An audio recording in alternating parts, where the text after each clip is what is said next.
проезжей части довели до 15 метров, а каждую из 4 полос до 3,5 метров.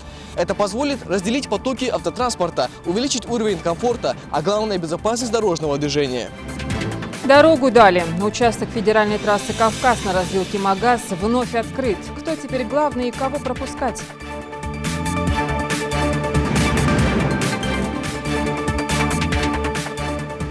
Остались без воды. В селении Барсуки прорвало трубопровод. Идут восстановительные работы. Они привлекают молодежь своей доступностью и легкостью, вызывают быстрое привыкание, а их употребление приводит к необратимым последствиям. Болью по венам, наркотики и все производные, болезни или выбор, статистика, нарушения и наказания уже через несколько минут.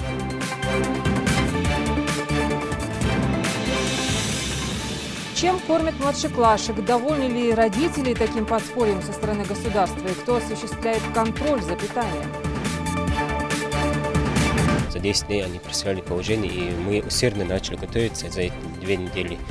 И у нас в общем 10 заданий. Первое задание комплексное. Межрегиональный этап соревнований спасательных отрядов в Ингушетии, конкурс узлов, кроссы и другие испытания студентов.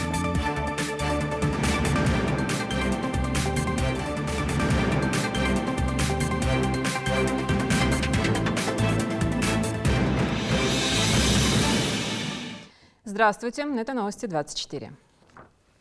В правительстве Ингушетии прошла встреча Владимира Сластенина и заслуженного военного летчика РФ, заместителя командира Центра полетной подготовки ВВС страны Сергея Осяйкина. Напомним, 10 октября на стадионе в Сунже пилоты устроят яркое и красочное зрелище на 7 военных истребителях МиГ-29. Легендарные стрижи еще никогда не выступали в Ингушетии. Накануне руководитель авиагруппы проверил готовность площадки к трюкам. Мы прибыли в республику специально, чтобы решить все организационные и технические моменты. Снабжение топливом и различными газами.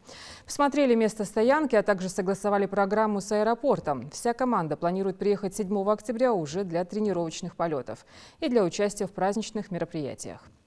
Сейчас будет полная ясность, как мы будем работать, рассказал ведущий группы полковник Сергей Осяйкин, заслуженный военный летчик страны. По его словам, программа будет состоять из получасового пилотажа. Это будет сначала одиночный пилотаж, далее выступит группа из 6 самолетов, которая выполнит фигуры сложного высшего пилотажа. Специально, чтобы определить все моменты по перелету группы, по размещению, решить технические моменты. Осмотрели место показа. В общем-то, работа была вчера проделана большая. Все неясные моменты мы, в общем-то, решили. Планируем прилететь к вам 7 числа, во второй половине дня.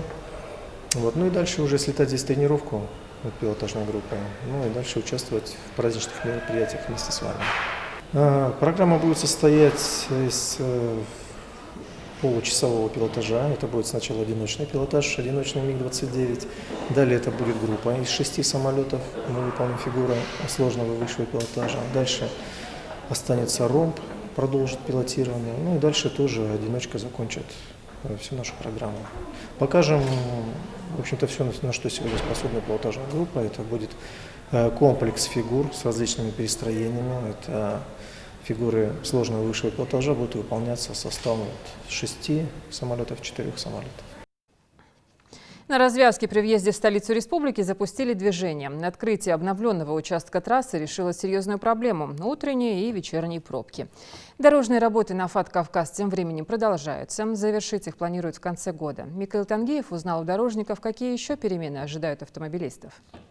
Километровые пробки в утренний и вечерний час пик, несмолкаемые звуковые сигналы автомобиля и негодование водителей. Теперь об этом можно забыть. Движение на мосту на двухуровневой развязке при въезде в Магаз частично запущено. Отныне весь транспорт, который движется на федеральной трассе, независим от остальных участников дорожного движения. Значит, частично освещение включено для безопасности движения по путепроводу. Также здесь будет устроено дополнительное освещение по участку Магаз-Назрань. Установлены знаки, информационные щиты, то есть все будет доступно, все будет хорошо. Объект включен в национальный проект «Комплексный план модернизации и расширения магистральной инфраструктуры». К этому времени дорожники уже установили металлическое барьерное ограждение, как по краям, так и по оси проезжей части. Для отвода воды предусмотрели 10 водопропускных труб и бетонные лотки. Двухуровневая развязка МАГАЗ выполнена в продольном профиле. Верхний слой дорожного полотна уложили с использованием высококачественного щебеночно-мастичного асфальтобетона. Ширину проезжей части довели до 15 метров, а каждую из 4 полос до 3,5 метров. Это позволит разделить потоки автотранспорта, увеличить уровень комфорта, а главное – безопасность дорожного движения. После того, как по новому мосту запустили первый автотранспорт, одновременно возобновили и круговое движение под мостом.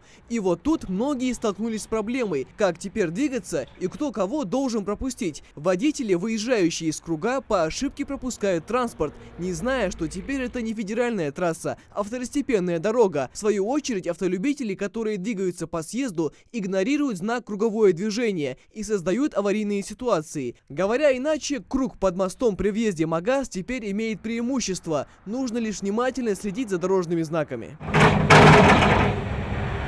А тем временем на остальных участках продолжается реконструкция федеральной трассы. В районе села Барсуки рабочие уже перебросили движение на новую транспортную артерию и приступили к устройству слоев дорожной одежды. Завершить работы планируют уже в конце ноября. На этом участке никаких особенностей нету, все идет работы в рамках проекта. Здесь как раз участок у нас, на этом участке устраивается односторонний разворот для обеспечения движения транспортных средств без пересечения потоков.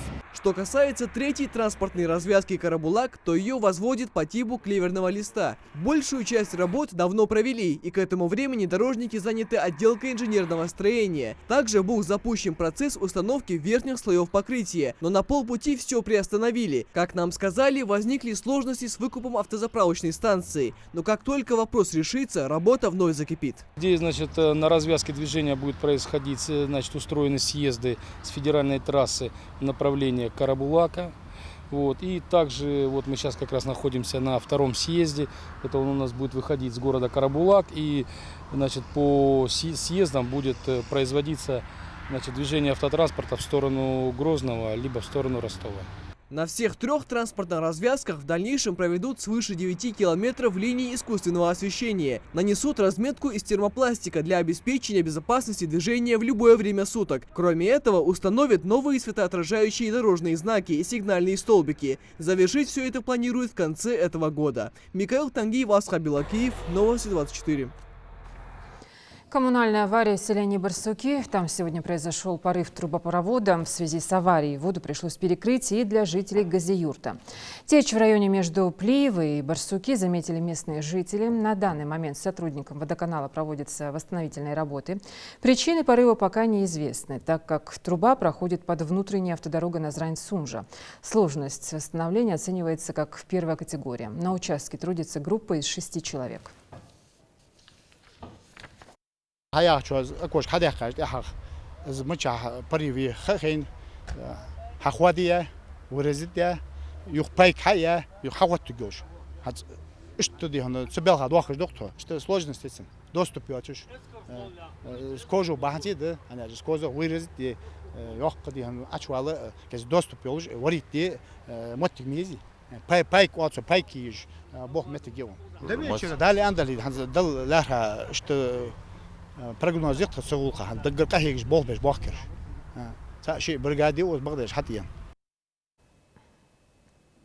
Ежегодно в России от передозировки наркотиков и различных психотропных препаратов умирает около 8 тысяч человек. Эти показатели напрямую отражаются и на количестве совершенных преступлений. Большую партию наркотических средств изъяли на днях у жителя Кантышева. Он хранил марихуану в бочках. Для чего, что за это грозит и как с этим явлением бороться, расскажет Муслим Ганиев. Пару лет назад так сидели с друзьями, и делать было нечего, это было вечером где-то в районе 12. Друг предложил, говорит, давай попробуем. Так начинается знакомство молодых людей с наркотическими средствами. Этот шаг им может стоить здоровья и будущего. Герой этого сюжета, который предпочел остаться скрытым, с недугом справился, вернее, вовремя остановился. Однако это больше исключение из правил. Мека, я тебе говорю. Мэн. Наркотики колят, пьют, курят, капают в нос. Ради моментного удовольствия наркоманы готовы пойти на все, лишь бы получить очередную дозу.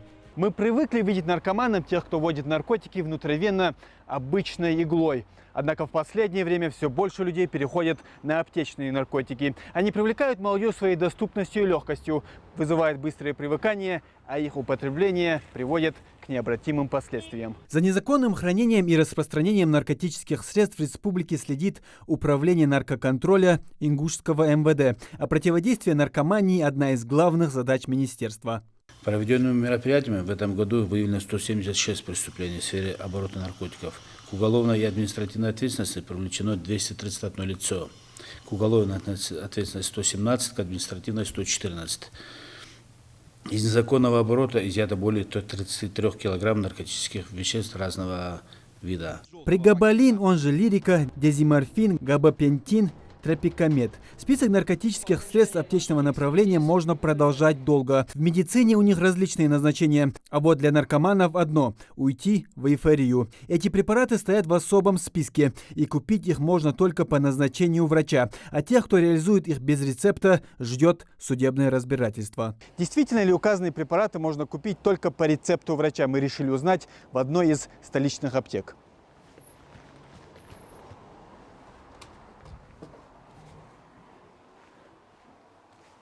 Добрый день.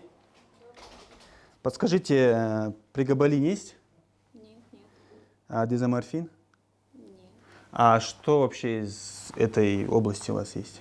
А вы знаете, что эти препараты отпускаются строго по рецепту? То есть я их не могу купить? Нет, вам нужен специально выписанный рецепт от врача, 148 бланок. Эти препараты под предметно-количественным учетом. А где-нибудь аптеку не знаете, где можно?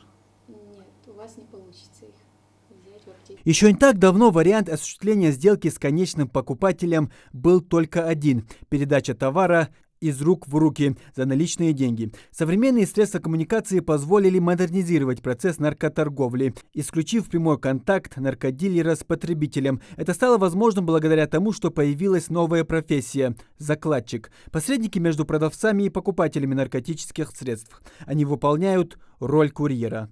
По телефону мы обычно звонят барыги, по телефону такой есть сленг. И как бы ему говорят, есть ли там тема, так тоже называется. Он сначала требует деньги, мы эти деньги ему отсылаем. После получения оплаты клиенту высылают фотографии и точные координаты товара, чтобы тот смог самостоятельно подойти и забрать его. Марат Гиграев в должности руководителя наркоконтроля 3 недели и пока только входит в курс. Большую партию наркотических средств сотрудники управления изъяли на днях у жителей сельского поселения Кантышева. Нарушитель хранил у себя во дворе марихуану в бочках, и предназначалась она явно не для личного пользования. С сентября текущего года успешно проведенными мероприятиями сотрудниками УНК была пресечена преступная деятельность жителей Республики Ингушетии, где в ходе контрольных закупок было обнаружено более 25 килограммов марихуаны растительного происхождения.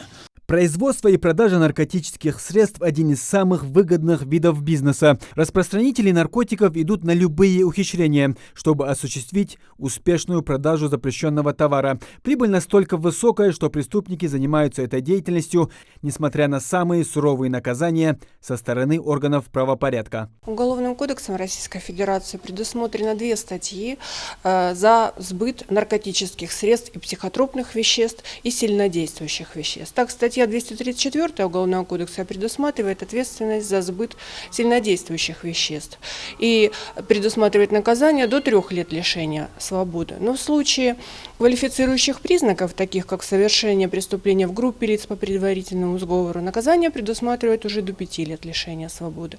Если данное преступление совершено организованной преступной группой, то до 8 лет лишения свободы. Статья 228 прим. 1 Уголовного кодекса предусматривает уже более тяжелую ответственность за сбыт наркотических средств и психотропных веществ. Уже по части 1 наказание предусматривает до 8 лет лишения свободы. В случае же совершения при квалифицирующих признаках, такие как группа лиц по предварительному сговору, организованные преступные группы, совершение преступления в отношении несовершеннолетнего, наказание может быть от 8 до 20 лет лишения свободы.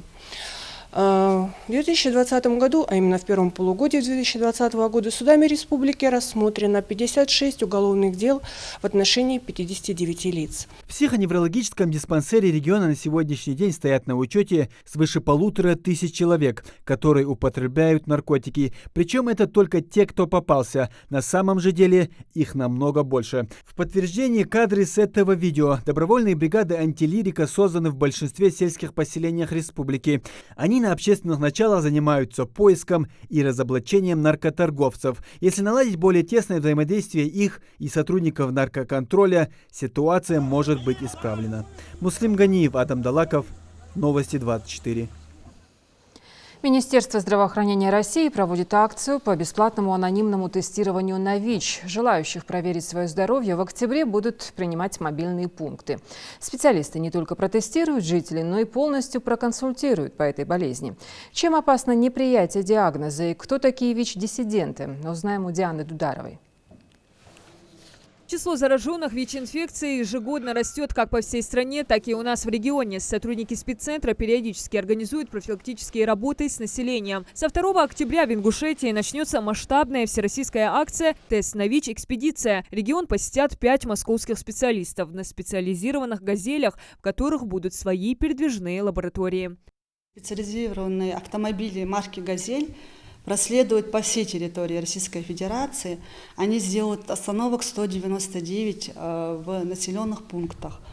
Это всего 45 регионов Российской Федерации, а также включая нашу республику Ингушетия. Участие в акции смогут принять все желающие. Возрастных ограничений тоже нет. Анонимность гарантирует, и при этом все бесплатно. Тест на ВИЧ пройдет максимально быстро. Не нужно сдавать кровь и испытывать какой-либо дискомфорт. А результаты получаешь в течение 50 минут. От обычной сдачи крови отличается тем, что это быстрый метод определения ВИЧ-инфекции. Он достоверен на 99%. Тест на ВИЧ-экспедиция – всероссийская акция, запущенная еще в 2018-м. Правда, в Ингушетии она пройдет впервые. Продлится до 7 октября. В рамках нее также пройдут просмотры фильмов. И все это для предупреждения развития ВИЧ-инфекции на территории страны. Чем раньше выявит человек свою ВИЧ-инфекцию, о том, что он заражен, он раньше станет на диспансерный учет, будет вовремя принимать препараты. И за счет этих препаратов, которые выдает наш центр, спеццентр, больные могут улучшить качество своей жизни и продлить свою жизнь. С начала пандемии от ковид скончались 3 инфицированных человека в регионе. Коронавирусную инфекцию пациенты переносят тяжело, так как острая нехватка иммунных клеток, поэтому и находятся в зоне повышенного риска. Им врачи рекомендуют быть особенно осторожными. Количество состоящих на учете сейчас составляет 1361 человек. А по данным ВОЗ, это число умножается на 3, так как реальное количество больных намного больше. В 2017 году у нас вновь выявленных случаев было 71 случай вновь выявленных. В 2018 году у нас 50 случаев вновь выявленных было. В 2019 год мы закрыли 62 новых случая выявленных с ВИЧ-инфекцией. А вот в этом году, 2020 год, у нас уже около 50 случаев вновь выявленных ВИЧ-инфицированных. Специалисты спеццентра рады предстоящей акции. Признаются, ждали этого давно. Ведь они владеют информацией об инфицированных больных, становятся свидетелями тяжелых течений неизлечимого заболевания, как человек гаснет на глазах. Очень часто к ним поступают уже с запущенной формой заболевания. Причины разные. Домашнее лечение, попытки скрыть неприятие возникшей проблемы, а многие даже не подозревают о ВИЧ-статусе. Так врачи отмечают еще одну пользу ожидаемой экспедиции. Экспресс-тесты позволят выявить зараженных на ранних стадиях. Все медики экспедиции, консультант-психолог, врач-эпидемиолог, инфекционист, медсестры будут принимать в течение недели во всех городах республики. Магасе, Назране, Малгобеке, Сунже, Карабулаке. Акция будет проходить с соблюдением всех мер предосторожности. Консультанты будут в средствах индивидуальной защиты обрабатывать поверхности после каждого тестируемого. Активное участие в мероприятии планируют принять и волонтеры республики. А 7 октября состоится торжественное закрытие экспедиции в Ингушетии. Диана Дударова, Магомед Белакиев, Новости 24. В Госдуму внесут законопроект о продуктовых сертификатах для малообеспеченных россиян. Сертификаты будут предоставляться гражданам на фиксированную сумму. Не менее 25% от федерального прожиточного минимума. По словам депутатов, тема бесплатных продуктовых наборов актуальна хотя бы из-за непростой экономической ситуации в стране. Во избежание злоупотребления в обороте сертификатов, например, приобретения алкогольной или табачной продукции, парламентарии выступили за введение специального перечня продуктов питания, которые можно будет купить на них. Положительный опыт реализации подобного проекта имеет Москва. Эта практика и была взята за основу. Независимая комиссия проводит мониторинг организации горячего питания в школах. Заодно проверяют, используют ли учащиеся средства индивидуальной защиты в общеобразовательных учреждениях. Чем кормят, нравится ли меню школьникам в Яндере, узнаем из сюжета Хавы Гагиевой. Холодные напитки, каша с комочками, нехватка порций для учеников. Практику горячего питания в ингушских школах вели, но, похоже, с некоторыми погрешностями. В некоторых общеобразовательных учреждениях есть проблемы с организацией этого процесса. Подтверждает это и комментарий недовольных родителей в соцсетях. В Яндере, например, в 3-й школе дети не доедают очень маленькие порции. Еду в школе поставляют, так как нет возможности готовить на месте. Иногда еда не достается целым классам. Пожалуйста, обратите внимание на нашу школу. Впрочем, жалобы в интернете не ограничились. О своей проблеме они поведали и членам партии «Единая Россия». Те, в свою очередь, решили разобраться с вопросом на месте. В данной школе прикреплен наш детский сад сельского поселения Яндере, где у нас есть условия для приготовления пищи в соответствии с санитарными нормами. Не только вкусно, но и здоровое. По новому закону горячее питание должно полностью покрывать потребности ребенка в энергии и обеспечивать его физическое развитие. Самир Даурбеков один из тех, кто просто не нарадуется вкусности. Есть это очень важно по завтракам. А то либо когда ты не будешь завтракать, у тебя будет болеть живот. Нам всегда дают какую-нибудь вкусную кашу, или что-нибудь, чай какой-нибудь. Моя любимая – это манная каша с хлебом и сыром и какао. Проверили и разнообразие недельного меню, и качество хранения продуктов. Правдивость инстаграмных комментариев сегодня не подтвердилась. Все аккуратно и чисто. Необходимо учесть, что здание школы старое, а нынешний буфет – это бывший кабинет информатики. Подвоз тоже успеваем по графику. Как видите, получается у нас. Но действительно тесно в кабинете, в одном кабинете. Вы видите, в каком состоянии, но все-таки мы уложились, и дети все получают горячее питание. Вот в интернете было пару жалоб, и к «Единой России» тоже обращались насчет того, что не хватает еды для некоторых детей. Это неправда. Еда хватает, мы даем даже добавки, просят дети. С удовольствием едят у нас учащиеся. Вот даже у нас медсестра отслеживает все, почему сегодня ребенок не поел, там таких случаев не было. За качеством горячего питания следят все, начиная от родительского комитета, заканчивая управлением Роспотребнадзора. Для представителей партии «Единая Россия» это не первый выезд с проверкой. Совместно с Минобразованием они контролируют организацию горячего питания во всех школах республики. А вам нравится кушать? Да. Нравится? Да. А вы дома рассказываете маму? Да. А добавки просите? Да. Правило 3П, то есть прийти, посмотреть, попробовать. Тут соблюдают все родители. Такое важное требование нельзя игнорировать, когда речь идет о здоровом питании для детей, считает Марем Даурбекова. Бабушка ни на минуту не сомневается в качестве питания внуков. Дети с удовольствием завтракают, и это им очень нравится. Еда вкусная, качественная. Я сама даже иной раз пробую, и мне нравится, например. У детей спрашиваю, вам нравится? Они говорят, тоже, да, нам нравится. А вот во второй школе горячее питание получает более 350 детей. Здесь в одной столовой разместить нужно учеников 2 школ. Поэтому рассаживать их приходится в несколько этапов. Несмотря на трудности, руководство школы справилось с этими нюансами. Теперь же главное следить за качеством приготовленной пищи и за своевременным привозом товара. Мы даем заявку на неделю, и они нам с учетом нашей заявки привозят продукцию, как овощи, так и сыпучие продукты, мясные продукты, рыбу, куры. Все бывает хорошего качества у нас. Мы все это сортируем, расфасовываем в холодильную камеру, в морозилку ложим, сыпучие отдельно храним. В складских помещениях мы храним также и овощи согласно требованиям Роспотребнадзора. Стараемся соответствовать Санпину. Среднемесячная стоимость за полноценный обед варьируется от 1500 до 2000 рублей. Бесплатное горячее питание стало отличным подспорьем для родителей и опекунов, ведь не у всех хватает семейного бюджета. Поэтому каждый из них должен понимать, что решение проблемы должно быть обоюдным. А так, в данном случае у меня замечаний к представителям школы нет, потому что к работникам школы нет, потому что это действительно на сегодняшний день трудно решаемая задача. И я думаю, что они, соответственно, справляются с ней. И мне бы хотелось и обратиться и к родителям, чтобы они понимали своих представителей и школ, и помогали им в этом.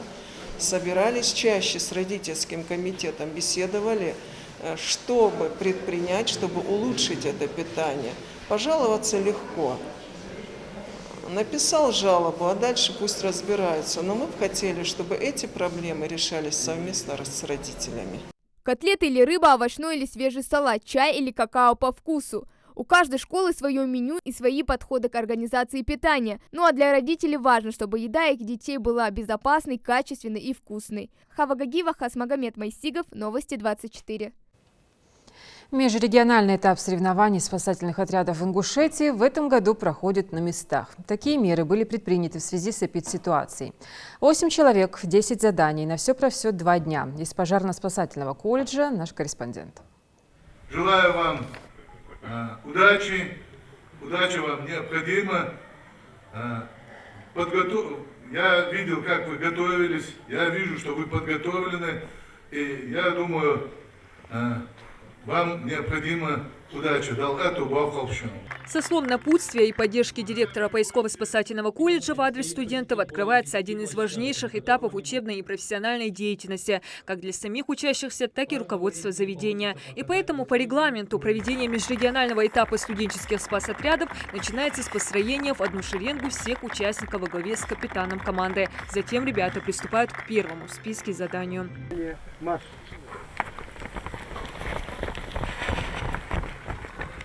Условия соревнований на этапе кросс 3 километра Асхаб Галаев уже выучил наизусть. Как объяснил сам капитан команды, в процессе выполнения задания категорически запрещается касаться другого участника, помогать или отдергивать назад. Форма одежды строго спортивная. Результат команды определяется общим временем с учетом штрафов, затраченным для выполнения всего этапа. Расстояние в 3000 метров Асхаб пробежал более чем за 11 минут. Я и моя команда готовились усердно, тренировки делали подряд 2 недели, так как положение было, положение прислали в последнюю очередь за 10 дней, так как мы не знали точные задания, и за 10 дней они прислали положение, и мы усердно начали готовиться за эти 2 недели. И у нас в общем 10 заданий. Первое задание комплексное, бег 3 километра. И на турнике подтягивания. У нас еще эстафета, надевание химзащиты. Вот такие задания мы усердно отрабатывали, готовились, чтобы занять призовое место. Выполнить задание на отлично намерен абсолютно каждый из 8 участников соревнований, мотивируя себя тем, что именно их профессионализм и оперативность в спасательном деле положительно скажется на имидже самого колледжа. Тому подтверждение сплоченность на этапе конкурс узлов. Благодаря отлаженным действиям с выполнением упражнения они справились за минуту. Мне попался узел 8. Все участники уложились во время меньше, чем которые были на тренировках, результатом довольны. Узел греб-вайн используется для спасения пострадавшего на высоте, чтобы спустить пострадавшего. А сколько всего вообще существует узлов? Узлов много, но основные сейчас, которые мы используем, 6 узлов. Прусик, 8 встречная. Следует отметить, что все этапы межрегиональных соревнований студенческих спасотрядов в 2020 году проводятся под строгим соблюдением мер безопасности, направленных на предупреждение распространения коронавирусной инфекции. Также осуществляется видеосъемка с нескольких ракурсов, полностью отображающих ход проведения этапа. Будет 10 этапов, которые будут отображать, собственно, все основные виды работ спасательные. То есть это работа на воде, вязка узлов, то есть это альпинистская часть, подъем-спуск пострадавшего на башне, то же самое с применением альпснаряжения, и работа с гидравлическим аварийно-спасательным инструментом. Вот, данные соревнования, межрегиональные этапы, проходят на территории 4 федеральных округов. В соревнованиях принимают участие порядка 8 команд. Это 5 команд от Северо-Кавказского федерального округа, команда от Санкт-Петербургского регионального отделения ВСКС, Удмуртского регионального ВСКС и Ростовского регионального отделения ВСКС. Согласно регламенту проведения соревнований, всем командам-участникам дается 2 дня на выполнение всех этапов. Впереди студентов ожидает еще немало испытаний. Там они и намерены показать выработанный за все время учебы профессионализм и оперативность в деле спасения людей. Диана Дударова, Адам Мережко, Магомед Дидигов. Новости 24. Следите за новостями на канале Ингушетии и до встречи в эфире.